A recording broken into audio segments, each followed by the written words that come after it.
In this video, I'm going to show you how you can easily find blocked people on Snapchat.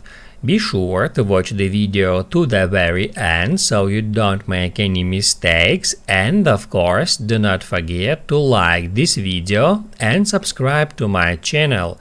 Thanks guys! So let's get started, and first off, open up Snapchat app.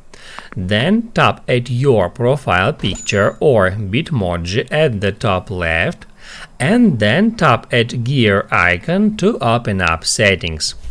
Then scroll down until at privacy controls you will find blocked users. You can just get into it, and what that will do, that will show you the list of all users you have blocked on Snapchat. And then if you would like to unblock some user, all you have to do is just tap at that cross icon next to user's name.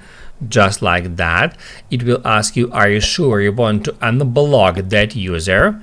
To do that, just tap at yes. That's it. Now you can write down in the comments below if you have any questions about that tutorial. Hit the like button if you liked that video, and see you in the next one.